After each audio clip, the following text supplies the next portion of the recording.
Hello दोस्तों, आज मैं राजपूतों के उत्पत्ति के बारे में आप लोगों को बताने जा रहा हूं। इससे पहले हमारे चैनल को लाइक, सब्सक्राइब और शेयर, कमेंट करना मत भूलना। बेल आइकन का घंटी जरूर दबा देना। चलिए दोस्तों, आज राजपूतों की उत्पत्ति के बारे में आप लोगों को बताने जा रहा हूं। राजपूत वंशों की उत्पत्ति के विषय में विद्वानों के दो मत हैं प्रचलित हैं। एक का मानना है कि राजपूतों की उत्पत्ति विदेशी है, जबकि दूसरे का मानना है कि राजपूतों की उत्पत्ति भारतीय है। हर्षवर्धन की मृत्यु के उपरांत जिन महान शक्तियों का उदय हुआ था, उनमें अधिकांश राजपूत वर्ग के अंतर ही आते थे। एजेंट टोड ने 12वीं शताब्दी के उत्तर भारत के इतिहास को राजपूत काल भी कहा जाता है। कुछ इतिहासकारों ने प्राचीन काल एवं मध्यकाल को संधि काल भी कहा जाता है। इस काल में दोस्तों महत्वपूर्ण राजपूत वंशों को राष्ट्रकूट वंश, चालुक्य वंश, चौहान वंश, चांदेल वंश, परमार वंश एवं गढ़वाल वंश आदि आते हैं। आइए दोस्तों, राजपूत का साम्राज्य आज आप लोगों को विस्तार में बताएंगे। दोस्तों, राजपूतों का साम्राज्य बंगाल पर पहले पाल वंश का अधिकार था, बाद में सेन वंश का अधिकार हुआ था। उत्तरकालीन पाल शासकों में सबसे महत्वपूर्ण महिपाल था, जिसने उत्तरी भारत के महमूद गजनवी के आक्रमण के समय करीब 50 वर्षों तक राज किया था। दोस्तों, इस काल में उसने अपने राज्य का विस्तार बंगाल के अलावा बिहार में भी किया। उसने कई नगरों का निर्माण किया था तथा कई पुराने धार्मिक भवनों की मरम्मत करवाई, जिनमें से कुछ नालंदा तथा बनारस में थे। उसकी मृत्यु के बाद कन्नौज के गढ़वालों ने बिहार से धीरे धीरे पालों की अधिकार को समाप्त कर दिया और बनारस को अपनी दूसरी राजधानी बनाया। इसी दौरान दोस्तों, चौहान अपने साम्राज्य का विस्तार अजमेर से लेकर गुजरात की ओर कर रहे थे। वे दिल्ली और पंजाब की ओर भी बढ़ रहे थे। इस प्रयास में दोस्तों उन्हें गढ़वालों का सामना करना पड़ा।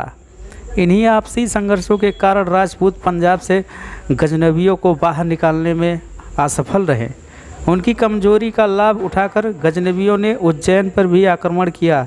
दोस्तों, अब राजपूत समाज का मुख्य आधार क्या था, आप लोगों को मैं बताने वाला हूँ। दोस्तों, आइए राजपूत समाज का मुख्य आधार के बारे में बताएंगे आप लोगों को। राजपूत राज्यों में समाजवादी व्यवस्था का प्रभाव था। राजपूत समाज का मुख्य आधार वंश था। हर वंश अपने को एक योद्धा का वंशज बताता था, जो वास्तविक भी हो सकता था और काल्पनिक भी। अलग अलग वंश अलग अलग क्षेत्रों पर शासन करते थे। इनके राज्यों का अंतर्गत 12, 24, 48 या 84 ग्राम आते थे। राजा इन ग्रामों की भूमि अपने सरदारों में बांट देता था, जो फिर भी इसी तरह अपने हिस्से की भूमि को राजपूत योद्धाओं को अपने परिवारों और घोड़ों के रख रखाव के लिए बांट देते थे। राजपूतों की प्रमुख विशेषता अपनी भूमि, परिवार और अपने मान सम्मान के साथ लगाव था। हर राजपूत राज्य का राजा अधिकार अपने भाइयों की सहायता से शासन करता था।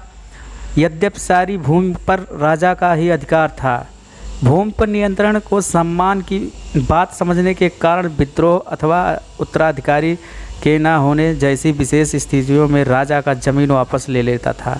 आइए दोस्तों, राजपूतों के धार्मिक स्वतंत्रता के बारे में आप लोगों को विस्तार में बताएंगे। दोस्तों, राजपूतों के धार्मिक स्वतंत्रता, उस काल में अधिकार राजपूत राजा हिंदुओं थे।